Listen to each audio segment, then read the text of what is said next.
Very good evening साथियों। तो एक बार फिर से स्वागत है आपका एग्जाम नगर के प्लेटफॉर्म पे और हम लोग बात करने जा रहे हैं प्राचीन इतिहास से और ऐतिहासिक स्रोत एवं प्रागैतिहासिक काल से वो इम्पोर्टेंट क्वेश्चन जो एग्जाम में पूछे जा चुके हैं। फालतू एक भी क्वेश्चन नहीं, सिर्फ वो सवाल जो एग्जाम में आ चुके हैं। तो पहला क्वेश्चन सीपीयू 2003 का है आपके पास कि पुरातात्विक विधा का अभिप्राय क्या है।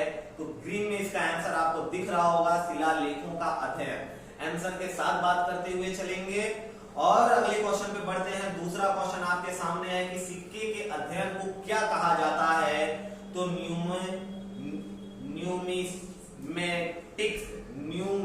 न्यूमिस्मेटिक्स जेपीएससी 2011 का क्वेश्चन है, सिक्के के अध्ययन को क्या कहा जाता है। अगला क्वेश्चन, तीसरा क्वेश्चन आपके सामने, सबसे पुराना वेद कौन सा है। तो सबको पता है ऋग्वेद, आरआरबी 2009 का क्वेश्चन था ये। उपनिषद शब्द का शाब्दिक अर्थ एसएससी 2014 का क्वेश्चन। तो जैसा आपको पता है कि गुरु के समीप बैठना या समीप बैठना, पास में बैठना, इसका अर्थ है किसका, उपनिषद का। और इसी क्रम में आपके पास पांचवा क्वेश्चन यूपीपीसीएस 2014 का कि भारतीय प्रतीक पर जो कृष्ण सत्यमेव जयते लिया गया है वो किससे लिया गया है। तो मंडूकोपनिषद से लिया गया है। ये बात सबको विदित हो चुका होगा अब तक। खैर ये बात वीडियो आप देख रहे हैं तो जाहिर सी बात है कि ये छोटी मोटी बातें हमने सीख चुकी हैं पहले से ही। और सप्तसहर्षि संहिता उपनाम निम्नलिखित में से किस ग्रंथ का है। यूपीपीसीएस 2020 का क्वेश्चन है आपके सामने। तो महाभारत का, और महाभारत को विश्व का सबसे बड़ा काव्य खंड कहा जाता है, काव्य ग्रंथ कहा जाता है। 1 लाख श्लोक है उसमें। सातवां क्वेश्चन आपके सामने यूकेपीसीएस के लिए 2006 में आया होगा कि भारत में मानव का सर्वप्रथम साक्ष्य कहां पर मिलता है। तो नर्मदा घाटी में। ध्यान देंगे, मानव का सर्वप्रथम साक्ष्य पूछा गया था 2006 में। तो नर्मदा घाटी इसके लिए बिल्कुल सही आंसर होगा। और इसी क्रम में आठवां क्वेश्चन आपसे कहता है कि रॉबर्ट ब्रूस फुट थे एक क्या थे। तो भूगर्भ वैज्ञानिक, यूपीपीसीएस 2015 का ये भी क्वेश्चन है। ध्यान देंगे भाई, हल्के फुल्के क्वेश्चन नहीं, वजनदार क्वेश्चन है। हाँ, आपको आंसर पता है तो आपके लिए बिल्कुल हल्का है। इतिहास के आरंभिक काल को निम्नलिखित में से क्या कहा जाता है। तो पूरा पाषाण काल। क काल यहाँ पे है, शब्द मिस्टेक है, तो बस काल समझेंगे। पूरा पाषाण काल कहा जाता है। एसएससी 2017 का क्वेश्चन, जैसा कि आपको पता है कि 3 कालों में इसको बांटा गया है। 10वां क्वेश्चन आपसे कहता है एसएससी 2017 का ये भी कि किस काल या युग में पत्थर के औजार सबसे पहले पाए गए थे।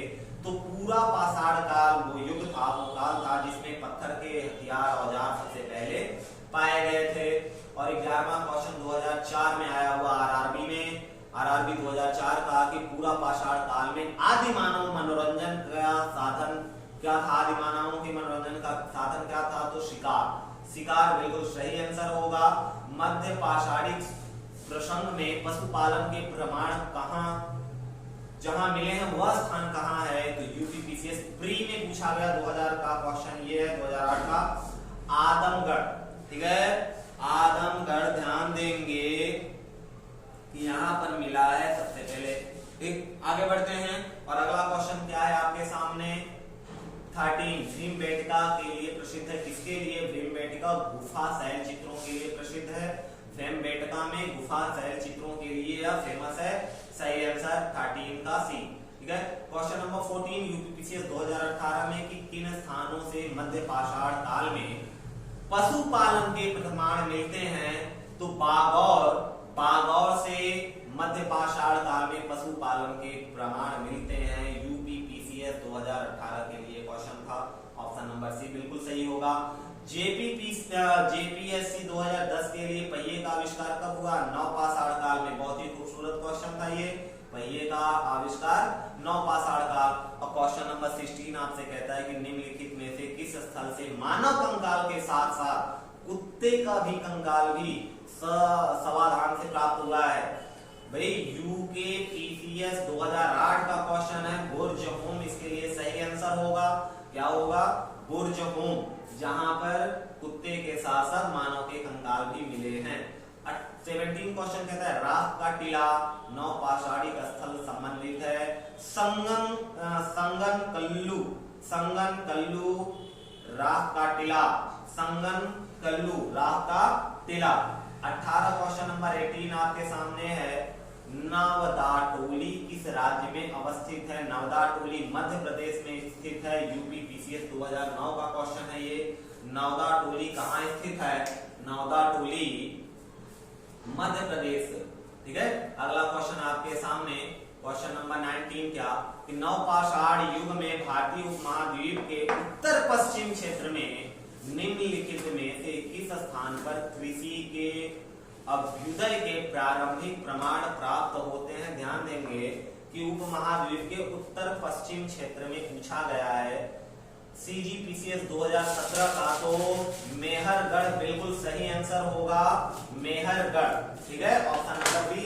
आगे बढ़ते हैं और 20 क्वेश्चन आपसे कहता है कि भारत में पशुपालन एवं कृषि के प्राचीनतम साक्ष्य कहां से प्राप्त होते हैं? तो मेहरगढ़ से प्राप्त होते हैं। बीपीएससी 2018 का ये क्वेश्चन था। क्वेश्चन नंबर 21 आपके सामने है, नवपाषाण काल में लोगों द्वारा पाला गया प्रथम पशु, तो प्रथम पशु कुत्ता था। आरआरबी 2009 का क्वेश्चन, प्रथम पशु क्या था? कुत्ता।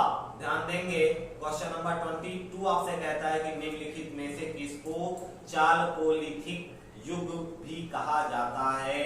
बीपीएससी प्री 2000 का क्वेश्चन है, तो ताम्र पाषाण युग को चालकोलिथिक युग भी कहा जाता है, ताम्र पाषाण युग को। अगला क्वेश्चन है आपके सामने, बृहत पाषाण स्मारकों की पहचान की गई यूपीपीसीएस 2005 के लिए, तो इसका आंसर होगा मृतक को दफनाने के स्थान के रूप में। ध्यान देंगे, मृतक को दफनाने के स्थान के रूप में स्मारकों की पहचान की गई है। क्वेश्चन नंबर 24 एसएससी 2019 के लिए था, पुरातात्विक स्थल इमाम गांव कहाँ स्थित है? तो इमाम गांव महाराष्ट्र में स्थित है। एसएससी 2019 का क्वेश्चन था आपके सामने। और क्वेश्चन नंबर 25 कूट के लिए है। यहाँ पर आपको दो सूची दी गई है, तो दोनों महापाषाणिक स्थल और अवस्थित कहाँ पर अवस्थित हैं? 4 ऑप्शन है आपके पास। अब कूट के लिए भी 4 option A B C D के लिए ऑप्शन ए बिल्कुल सही है, 1 2 3 4 1 2 3 4, ठीक है। इसका मतलब क्या हुआ कि जो यहाँ पर सूची दी है सारे के सारे सही है, सामने सामने 1 2 3 4। लास्ट क्वेश्चन है इस चैप्टर के लिए, 26 क्वेश्चन 2020 में आया हुआ क्वेश्चन है, सीडीएस का ये। भारत में पाषाण युग के बारे में निम्नलिखित कथनों पर विचार करें। और पहला क्या है कि विभिन्न युगों को पत्थर के औजारों के प्रकार और शिल्प विज्ञान, तो सही आंसर पे पहुंचते हैं। और सही आंसर है क्या? केवल एक सही आंसर है इसमें से। 1 और 2 केवल 3 ये सभी बिल्कुल नहीं, उपरोक्त में से केवल एक सही आंसर है। तो तीसरा ऑप्शन आपके सामने है, दूसरा आपके सामने है और सही है सिर्फ एक, पहला वाला। कैसा लगा वीडियो अपना कमेंट जरूर दीजिएगा, फीडबैक जरूर बताइएगा। और यहाँ तक बने हैं तो एक लाइक बनता है। मिलते हैं फिर से अगले क्लास में। जय हिंद।